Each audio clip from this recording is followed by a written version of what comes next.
So I've been on YouTube for about 3.5 years now. Damn, it's been that long? And along the way, I've tried some things that I probably shouldn't have. Sub for sub. Y'all remember that? Man, I don't know why I ever thought that was a good idea. Sub for sub. Did you ever try that? For my new creators, please don't do that. With this podcast, I just want to share my experience as a creator. And along the way, I will be dropping some priceless jewels that I learned firsthand that might help you as you start down your YouTube journey, or as you are looking for new ways to stay on point with your YouTube success. Before we get started, if you are serious about investing in YouTube for your business, or you're just a creator that wants to go to the next level, check the description of this video and the comment section. There will be a link to a team that is A1.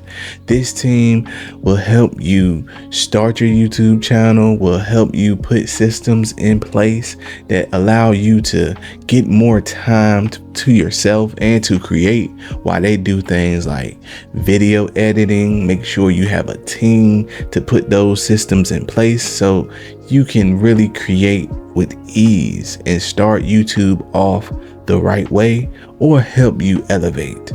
That team is led by one of my mentors, Marissa, Romero, and her team is A1. They will help you with all of your YouTube needs and make things as easy as possible for you.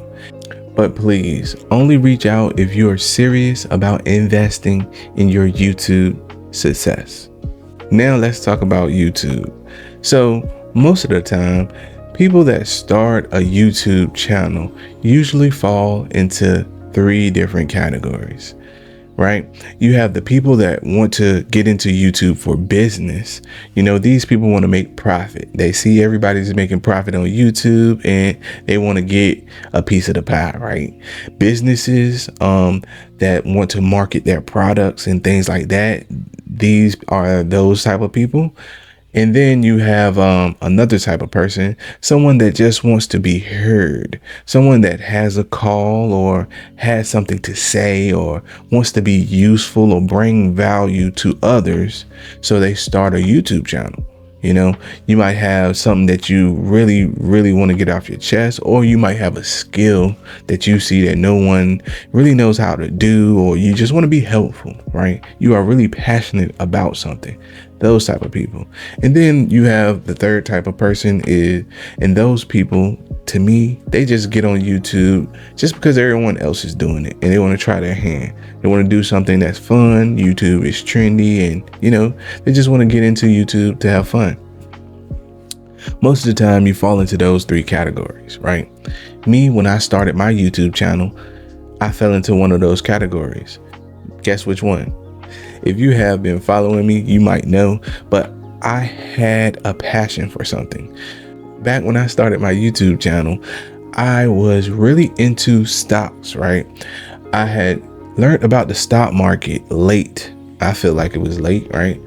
I learned about the stock market when I was 30, right? The stock market has been around a long time, and I had just learned about the stock market, and I was like, why isn't there more information out there about, you know, the stock market? And I saw that a lot of people knew about it, but maybe they were timid about getting into the stock market, when really it's not that hard. The stock market is not that hard to get into or understand. So I wanted to show people that, you know, it's not that hard. I wanted to make sure people understood it and didn't fear it. So I started my YouTube channel, right? And typically most people start like that. I feel like most of the big creators and things like that, most people just started because they want to get into something and they got a passion behind something. And typically those are the most successful channels, when someone has, you know, a calling for YouTube. But I'm not knocking the other 2 styles either, because you can make money off YouTube. Again, if you have a business and you want to market I would definitely be on YouTube marketing my business. And again, if you want to just have fun, if you're a young person, because a lot of times young people, you can get into YouTube just for fun, and then later on down the road, it might be very profitable for you. So yeah, and YouTube can help with, if you're a young person on YouTube can help you with several things. It can help you with your public speaking. It can help you network. You can find a whole community about whatever you're YouTubing about. You can grow a following. Is really popular and beneficial to be on YouTube for any of those three categories. If you're watching this and you just started a YouTube channel, or you're a YouTuber that has been in the game for a while, let me know why it was you started your YouTube channel in the comments. I'd love to know. And as you guys can tell, I don't talk as much about stocks anymore on my channel. There's reasons for that. We're going to get into that, right? But back to my story, I wanted to talk about stocks, and I wanted to, show people that it was easy, and I had a passion for it, right? I had a passion for talking about stocks. But before I got into that niche, I didn't really do much research. I will say that I didn't do much research. Before I started my channel, really, I never watched YouTube like that. And I'm not joking about that. I never really watched YouTube. The reason I started the YouTube honestly was because I was into stocks, and someone sent me a video and was on YouTube of someone talking about stocks. And I was like, hey, okay, I like how he does that. And it was the Dream Green show. And that show, I appreciate you starting me off. I was like, okay, I was following my man Zeke on that show. And I was like, okay, I like how he do. He is talking about stocks. He's showing his portfolio, things like that. Honestly, that was, I would say, probably one of my first YouTube videos I ever really watched. Because I was on Facebook. I really never YouTubed like that. I don't think I ever opened the YouTube app like that on my phone or anything before a guy that I knew showed me this stock market video, and I started, watching him, and I was like, okay. It built up my confidence. And that's another thing. So I want to talk about that too. And we're going to talk about that in other podcast episodes. But when you start a YouTube channel, it will be more beneficial for you to know the niche you're getting into. And what I mean by know it is, most of the time, if you're starting a YouTube channel, there's other people on YouTube already talking about that topic. If you find a topic to go into that no one else is talking about, guess what? You about to blow up. But most of the time, someone is already talking about exactly what you want to talk about. So just search them and look up and find out what people are doing, because guess what? That's what you're going to have to do. That's what you're going to have to do to sustain your YouTube channel. You're going to have to get in that niche market and do what others are doing, or at least what the most popular people are doing. It's good to, pay that some attention, because guess what? You get into the game and you're going to be doing that if you want to stay popular anyway. Because YouTube is a social media site. So what's trending, what the popular people are doing, a lot of times YouTube wants you to incorporate something of that nature into your videos if you're going to get into that niche market. But that's competition. If you can find a niche that no one else is doing, I'm serious, you're going to blow up. If you can find something that no one else is doing before it's big, guess what? You can go in there and you can kill the game. That's why they say picking a niche is very important. But I would say too, to go along with that, once you research it and stuff like that, make sure when you're first starting off that it's something you like. It's something that you can be passionate about talking about, because you're gonna have a long road ahead of you if you're starting it not for business, because businesses can do, they can cheat the system. And now I'm going to talk about that too later on in podcasting. But businesses can pay for advertisement, and that advertisement game, because their business, they write out their ads and things like that for their business. they can jump ahead of your channel and, you know, blow up. You know, they can get a lot of numbers with ads and stuff like that. So I've seen that personally. Like, I'm in a highly competitive niche right now. Motivation is highly competitive. So my channel does well, but I see other people's channel. We all, honestly, if you look at the motivational videos and stuff like that, everybody has the same style of video. You know, we use popular motivational speakers and things like that. We all have the same videos. You can look at my videos and compare them to someone that has like 3 million followers, and our videos are similar, very, very similar. But they're so big. Once they're big like that, man, you can pay for ads. I've been watching one of my videos because I like to stay motivated. I was watching one of my videos and an ad played for another motivational video channel on my video, and that was crazy. I was like, oh, okay, I see what the big money do. They pay for the ads and they're playing on my channel as ads to get my subscribers to them. But again, I'm just talking about that's what businesses can do.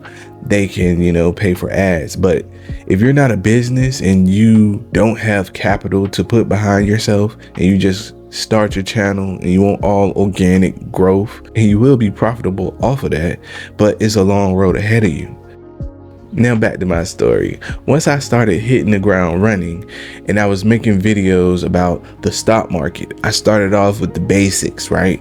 Making videos about just how to get into stocks, the different type of stocks, growth stocks, dividend stocks, what's a risky investment, what's a less risky investment, the basics, understanding PE ratios, understanding history of a stock, understanding how a stock projection is not always accurate, but you can look at the fundamentals of the stock. Look at that. I love talking about it, right? But when it comes to stocks, after you get the fundamentals and basics, after that, it's kind of all, you know, speculation, and that's facts. And I love talking about stocks, right? And I wanted to make sure my information was legit and professional. And to do that, I had to do research, and I wanted my videos to be good. So guess what? I quickly found out that YouTube is very, very time consuming and demanding if you don't have any experience at all. And again, this is why I said sometimes if you're serious about YouTube and you want to promote a business or something like that, you can just hire a team. But if you're going to learn this on your own, it's going to be a long road, and it's going to be very time consuming.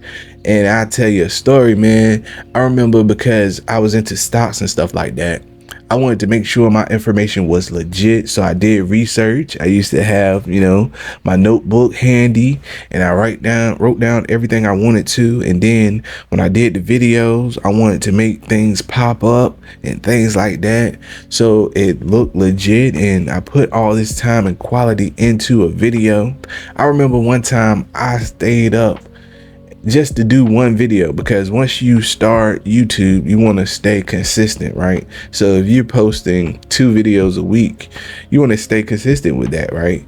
So I spent like 5 days editing one video that came out to like, you know, 10-15 minutes. But to edit that video, it took me like 5 days, right? Why? Because I have a full-time job. My time is limited, right? And not even just that. When you're first starting off, to learn how to video edit, they make it sound like it's so easy. And nowadays there are certain tools that I would recommend to make it easy for you, so you don't go to like Adobe. Oh my God. If you're about to use Adobe Premiere, guess what? You're going to spend hours trying to work Adobe Premiere. And I started there. Everybody says it's the best editing software. I'm gonna let you know here.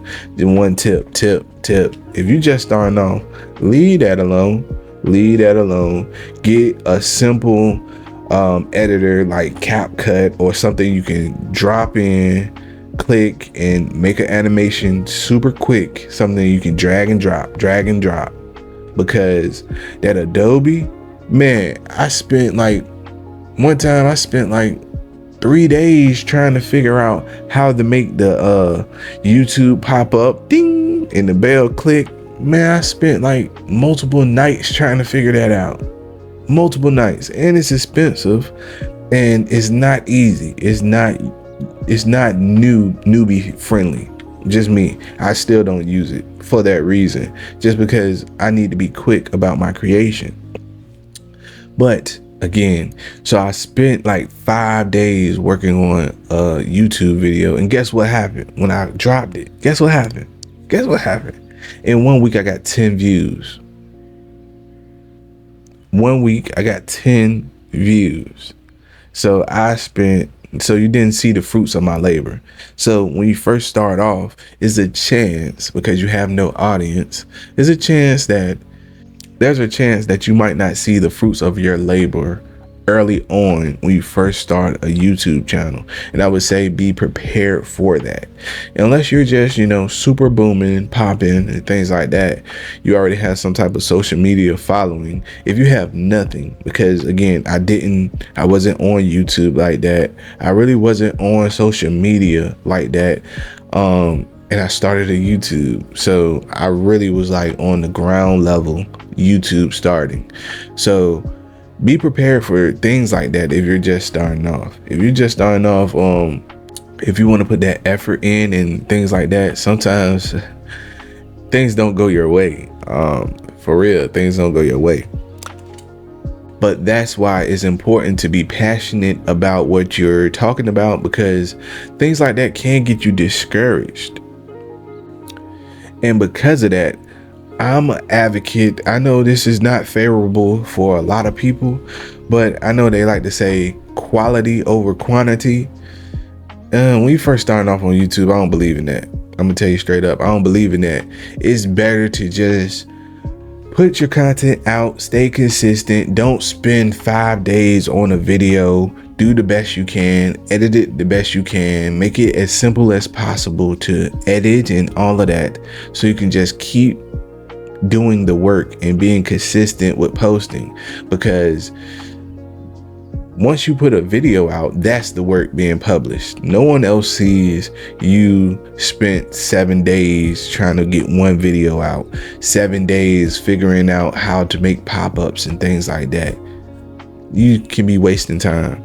I would say make your editing process and your process when you first start off as simple as possible, because you don't want to waste all that time.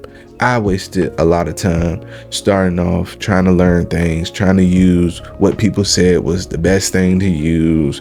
Found out that some of that stuff was overly complicated, and I wouldn't spend hours and hours and hours trying to edit one video, especially when you first come out, because you can spend all that time. You can spend 2 weeks on a video, and guess what? You get 10 views. And I'm not saying just that because my editing skills were poor. At one point, I did send videos to an editor and have it professionally edited and all that. And guess what still happened? Like, a video can still get like 10 views, 20 views, even if it's professionally done. And that's because you're new to YouTube. Right? If you don't have any promotions or nothing like that, sometimes your videos can not go as you think they would.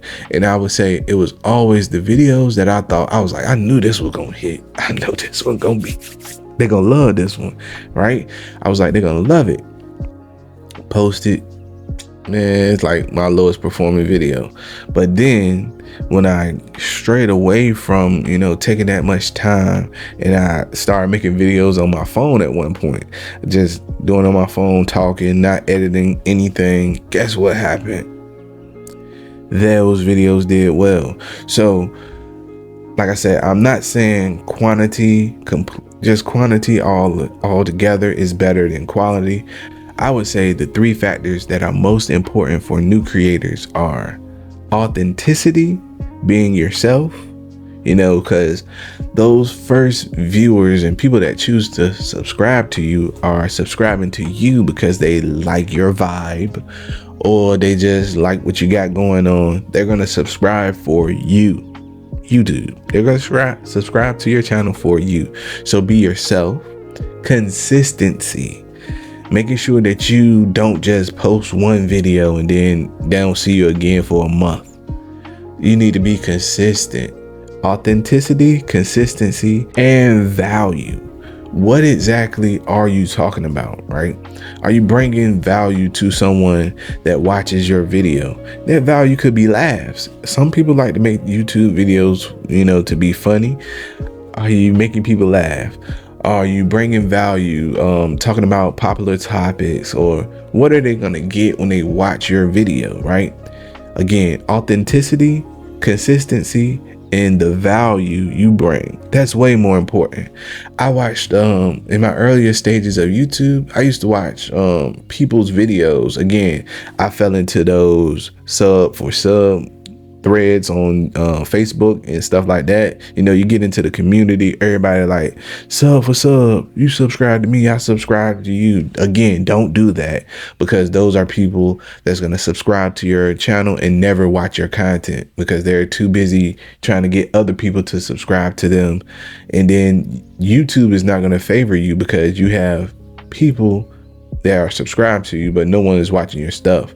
It doesn't matter if you have 1,000 subscribers if only 2 people are watching your video within a week, because they just sub to you and then they trying to go get the other people to sub to them too. They're not really watching your videos.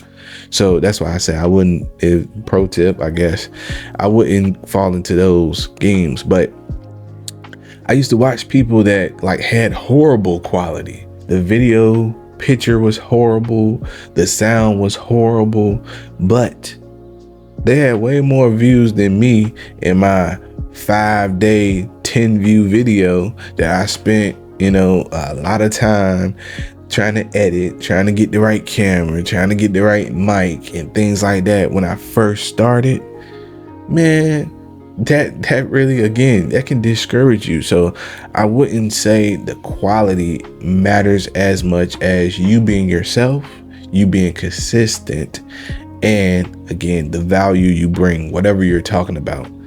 I know people that got monetized and they didn't have a microphone or anything. They were just using their phone. The audio sounded bad. Some of them still sound, halfway bad. But they're making money and they're consistently posting and they're dedicated to their community. So those are things that are more important than, trying to get the best quality with editing and things like that. So I repeat, authenticity, consistency, and the value you bring. Okay, and to piggyback off of that, as I said, you don't need to go and buy that $600 microphone that everybody has in their video that you've seen, the Shure. That microphone costs $500. Everybody got it in their YouTube video. I know everybody got that microphone in their video. But guess what? You don't need to go buy no $500 microphone. You might start your YouTube journey and guess what? Realize that YouTube is a little harder than you thought, right? You might get there, and so now you have this $500 microphone that you're never going to use, right? You're never going to use it because YouTube got a little challenging. You don't want to do that, right? So again, I wouldn't worry about buying all of that to start a YouTube channel. Keep it basic and see from there. If you stay consistent, you will improve over time. You will get better at editing. You will find out what's the best workflow that works for you, things of that nature. All right. And if you're looking for affordable equipment to start off with, make sure you check in the description of this video too. I have talked about a lot of different podcasting equipment on my channel, and I try to keep it affordable. Again, I don't believe in trying to go buy all the most expensive things just to, start a podcast or a YouTube channel. That's not me. I'm not gonna tell you to go do any of that, right? Because I know that you can be legit with the basics. Now, once I found my workflow and I found things that work best for me, as I said, you guys can tell I don't talk about stocks as much now. So I'm gonna tell you why. At some point as a creator, you're gonna say, okay, I'm spending all this time on YouTube. I should be getting paid for it, right? As I learned more about YouTube, I started to understand how YouTube worked. And YouTube works off of trending topics and, topics that haven't been covered. So as I started creating, as I said, I was in the stock market realm. In the stock market realm, once you cover the basics, the fundamentals, how to invest, right? I started to show what I was investing into, right? And after I did that, I kind of was like dead, right? Because I hate to say it, but stocks are not really exciting, right? If you are investing safely, you probably are invested into the same stocks, and you have a consistent portfolio, as I do, a consistent dividend portfolio that's constantly growing off of dividends or whatever, but you're probably focused in a certain area of the market and you have your strategy and you're working it, right? YouTube, as I said, I started to understand YouTube a little more. The videos that I posted that were safe investing tips, that were more favorable investing tips, the tips that I felt really good about because that's what I was doing and things like that, they didn't get that much traction, right? So I understand that YouTube is all about trending topics. So what is exciting about the stock market is penny stocks, risky plays, crypto investing, things like that, things that are new and just excite people, right?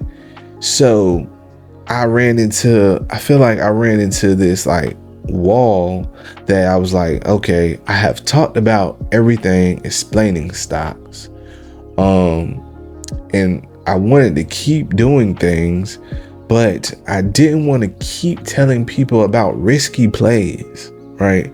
And at that point I started to shift because my content is still there. I've told people how to invest. I've did the research, textbook research about how to invest, what you should invest in. Make sure you have your ratio right. What are you willing to risk? Understanding all of that. And I got to the point where I was like, I don't want to keep talking about risky things, because when someone loses their money or they're like, I watched your video, you were saying. So I, as a creator, felt like I needed to shift my content. So again, I've taught people how to invest safely. I told them what's risky, what's not risky. I told them how to do the fundamentals. All of that content is still on my channel. And again, that content doesn't even get played as much as my videos where I was talking more about the risky plays, which are still good videos. I didn't, tell people to dive into anything. I try to be, consistent with telling people the truth about the situation and what was going on in the market. But I didn't want to keep doing that, right? I didn't want to do what YouTube said was really what was going to trend, which was risky plays, penny stocks. If I made a video right now about penny stocks, I bet it would blow, right? But I don't want to talk about penny stocks. So that's why I said you have to make sure you research whatever you're about to talk about on YouTube if you're doing it just to be in a niche. So after I decided to pivot my channel, I wanted to, still be on YouTube, but I had to figure out what exactly I wanted to do. So I thought about why, the real reason why. And I give it to one of my mentors, Lisa Nichols on Mind Valley. I invested into Mind Valley to develop myself. It's all about self-development. And I feel like that's when I really woke up a little bit. And during her coaching session, she was like, what is your why? The real reason why. So I was like, why do I get on YouTube and speak and spend hours on YouTube, trying to build up YouTube? And I was like, because I want to motivate people and show people that they can be successful. At the time, it was with stocks, right? I wanted to show people that, they too can be successful in stocks. There's nothing to be scared of. You just got to dive in it and be confident. And I wanted them to see me being confident in doing it. So that is, basically the core of it. So I was like, motivation. I want to keep my channel going, but I want to do more motivational videos that don't pertain to me showing you my money, right? Or pertain to me telling you to do this with your money. That is my story of how I switched and pivoted a little bit. And I found out that motivational channels are very successful. And it makes me feel good to be able to, motivate someone. I love when someone says they watch my videos and get motivated or pumped up, But now with this style of videos, I will say, again, we're going to talk about some lessons learned. So time is one of the things that you have to think about when you are, switching niches or picking niches, because in this niche, my niche I'm currently in, I feel like I have a lot more time than I did with the other niche, right? When I was talking about stocks, I had to stay relevant. I had to make sure I always keep doing the research and stay on the trending stocks or whatever. But with the current niche, it's kind of faceless. Like, I get up here because I'm creative, right? I have a lot of ideas and I want to, do a lot with my channel. So I get up here to be creative. And like right now, this podcast, it was because I was like, I think people need to, know my story, because it probably can help them, figure out what to do. And I have a lot more to talk about. This video is just the first video, but I want to talk about, should you pay for ads? Should you use Facebook ads? Is it wise to pay people on Fiverr to do anything? Should you get your thumbnails done professionally? All of that. We're going to talk about all of that. And hopefully, along the journey of this podcast, I can get other creators to, put their input and let people know, how to get to that YouTube success, because I'm close to that 100,000 mark, right? 100,000 subscribers. That means I'm about to have a button, right? But it's not easy. I would like people to know that it's not easy. And there are certain things that you can do to get ahead of the game, especially right now. I know people talking about AI all the time, but man, I wish I had AI at the beginning. Like, it makes a difference, like what your channel's description, your actual channel's description is. So for like my first year on YouTube, I probably could have did a lot better, but I didn't know that like you had to put keywords on your channel. I was putting keywords on my videos, but I didn't put the keywords on my channel. So like my channel was like underserved. People probably couldn't find my channel if they searched stock market tips or something like that. But I put it in there later and my videos started to do a lot. But I feel like that could have been like a year of time wasted if I would have had that simple, keywords in my description, right? I didn't know that, right? But those are the type of things that I want to talk about on my channel. I have plenty more to talk about, but I don't want to take up too much of your time today. I appreciate you guys coming to check me out, and make sure you guys keep a lookout for the next podcast episodes. Peace.